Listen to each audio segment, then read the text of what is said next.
Olá, seja bem-vindo ao canal.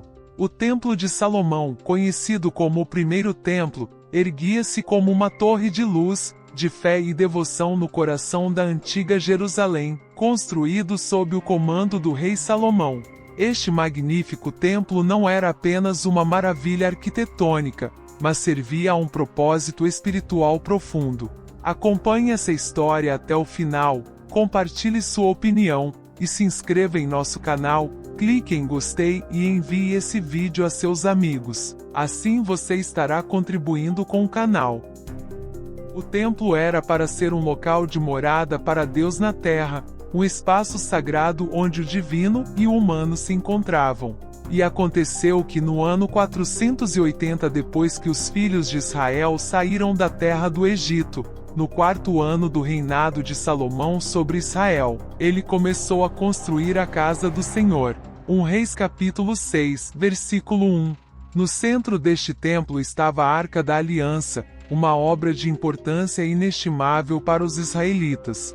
Simbolizava a presença tangível de Deus entre seu povo e era um testemunho da aliança entre Deus e Israel. A Arca da Aliança foi construída por meio de instruções dadas por Deus a Moisés. Nela foram depositadas as tábuas dos 10 mandamentos. O templo não era apenas um local de adoração, representava o coração e a alma da vida religiosa dos israelitas, uma confissão de sua fé inabalável e uma representação de seu relacionamento único com Deus.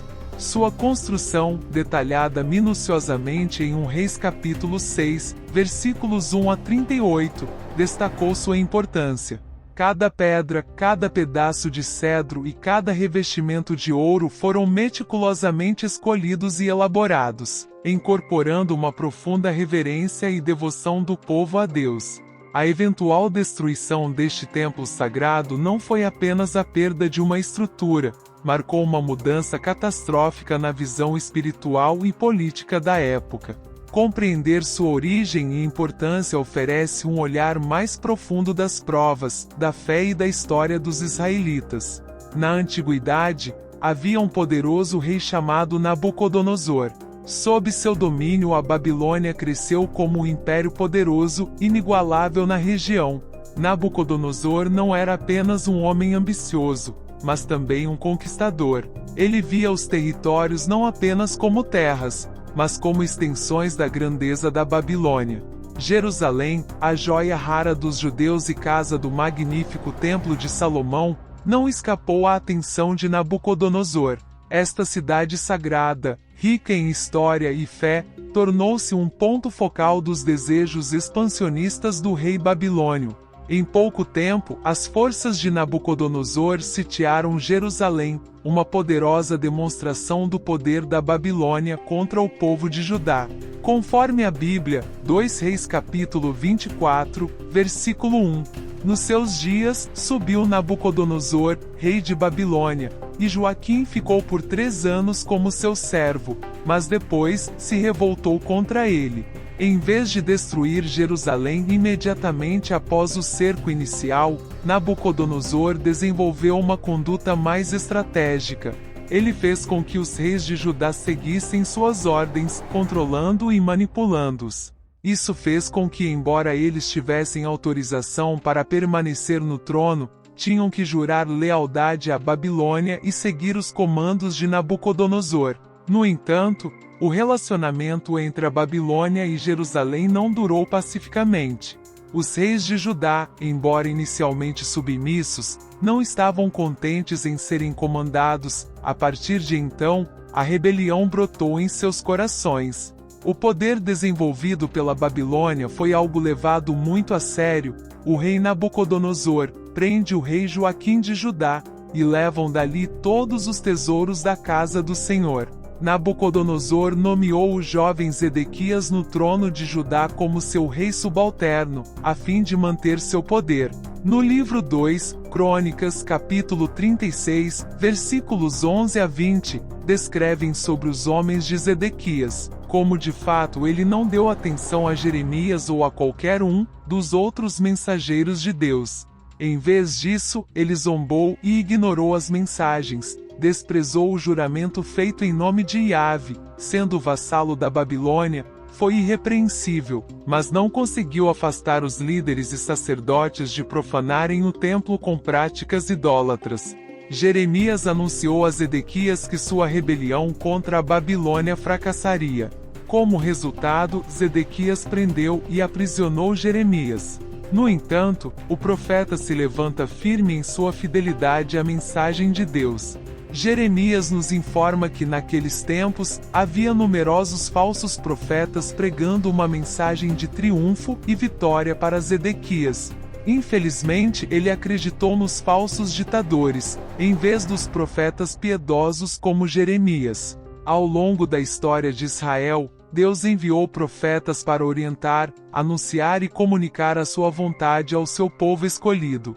Esses profetas eram mensageiros de Deus e traziam advertências sobre as consequências que aguardavam os israelitas se continuassem desobedecendo e se desviando dos mandamentos de Deus.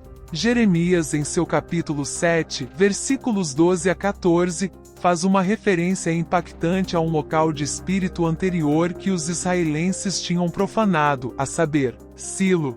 Deus lembra o que aconteceu com aquele local devido à maldade de seu povo. Vai agora ao meu lugar em Silo, onde eu fiz habitar o meu nome no princípio, e vê o que ele fez, por causa da maldade do meu povo de Israel. E agora, visto que você fez todas essas coisas, declara o Senhor, e eu falei a você novamente, mas você não ouviu. Eu chamei, mas você não respondeu. Portanto, assim farei a esta casa, na qual o meu nome foi invocado, na qual você confia, a esta casa que dei a você e a seus pais, como fiz com Silo. Para os israelitas, o templo era o símbolo da presença de Deus, um testemunho de seu relacionamento especial com o Todo-Poderoso.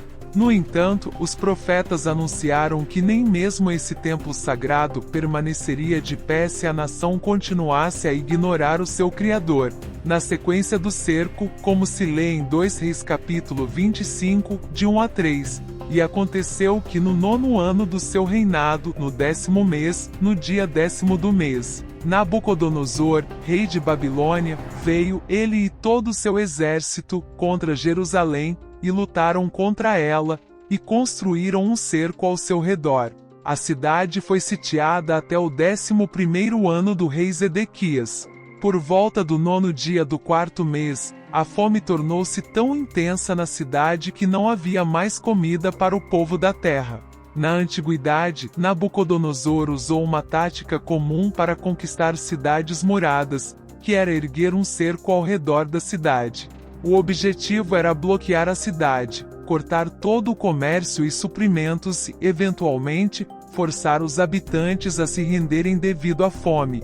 Este evento foi tão significativo que é mencionado 4 vezes no Antigo Testamento. A fome na cidade tornou-se tão intensa que indicava a iminente vitória dos babilônios. Durante o cerco, Zedequias foi capturado, como se lê em Jeremias 52, versículo 10. Então mataram os filhos de Zedequias em sua frente e depois furaram os seus olhos e os prenderam com cadeias de bronze, e os levaram para a Babilônia.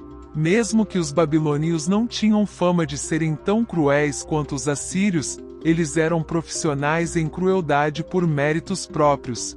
Uma vez dentro da cidade, os babilônios se dirigiram diretamente ao marco mais sagrado de Jerusalém, o Templo de Salomão. Esta magnífica estrutura construída como uma morada para Deus na terra foi saqueada. A Bíblia relata em 2 Reis capítulo 25, de 8 a 9. No 7º dia do 5º mês, no 19º ano do rei Nabucodonosor, rei de Babilônia, veio Nebuzaradã, chefe dos carrascos ou executor, que era o comandante da guarda imperial, servo do rei da Babilônia. Ele incendiou o templo do Senhor, o palácio real e todas as casas de Jerusalém. Cada edifício importante foi incendiado. O muro que protegia Jerusalém, que fornecia segurança física à cidade, também foi destruído. Como resultado, Jerusalém deixou de ser um lugar seguro para seus habitantes. Não apenas profanaram este sagrado local, mas também o saquearam, levando muitos de seus tesouros. O grande templo de Salomão agora era uma ruína e permaneceu assim por muitos anos, até ser humildemente reconstruído pelos exilados que retornaram nos dias de Esdras. A queda do templo foi o símbolo desolador de uma aliança quebrada, de uma relação tensa entre Deus e seu povo. É representado pelo espírito indomável de uma nação e da misericórdia infindável de um Deus amoroso. O terceiro cativeiro, o mais significativo de todos, foi um alerta de Deus pelo afastamento contínuo dos israelitas de sua aliança. Grande parte da população, exceto os mais pobres da terra, foi levada para cativeiro. Em Jeremias 52, versículos 17 até 23 encontramos um inventário detalhado de todos os objetos saqueados do templo. Jeremias cita que os caldeus quebraram as colunas de bronze, as bases, e o mar de bronze, e levaram todo o bronze para a Babilônia, saquearam os caldeirões, pás, garfos, bacias, castiçais, tantos objetos de ouro como de prata. Embora a hostilidade persistente da cidade tenha inflamado a ira do exército caldeu, eles não optaram imediatamente pela devastação total, como muitas vezes ocorre nessas situações. Em vez disso, aguardaram algumas semanas para o desfecho. Foi uma tarefa de Nebuzaradã executar a última etapa da aniquilação de Jerusalém.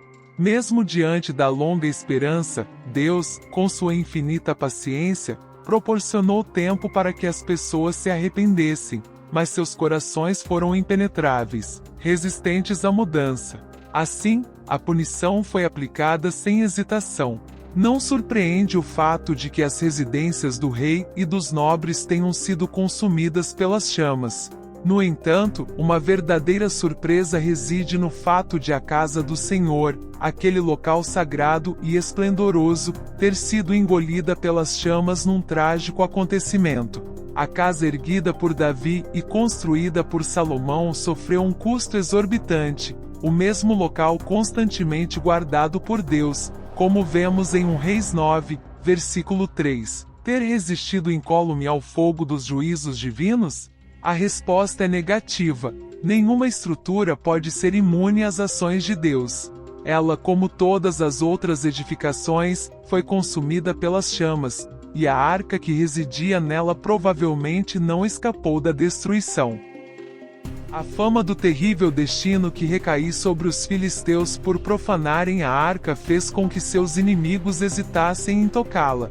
Muitos líderes notáveis foram friamente abatidos, incluindo Seraías, o sumo sacerdote e o pai de Esdras, conforme registrado em Esdras 7, 1. Da mesma forma, o segundo sacerdote que participou da substituição e os 3 porteiros do templo, conforme mencionado em 2 Reis 25, versículo 18, foram vitimados. O general do exército, 5 conselheiros próximos, o secretário da guerra ou tesoureiro do exército, bem como 60 nobres do campo que se esconderam na cidade não escaparam do destino fatal. Entretanto, apesar dessa perda devastadora, a destruição do Templo de Salomão e o exílio babilônico não foram o fim da história. Eles levaram um período de reflexão, renovação e transformação espiritual entre os israelitas. Na ausência do templo físico, eles encontraram novas maneiras de se conectar com Deus, e as sinagogas surgiram como locais de inspiração e estudo. Sua relação com Deus se tornou mais pessoal e introspectiva. O retorno eventual do exílio e os sobreviventes do Segundo Templo marcaram momentos definidos na história judaica. Eles simbolizaram o renascimento, a resiliência e o vínculo duradouro entre Deus e seu povo. Assim como o Segundo Templo surgiu das cinzas do primeiro, podemos encontrar esperança e renovação em nossas próprias vidas, mesmo nos momentos mais sombrios.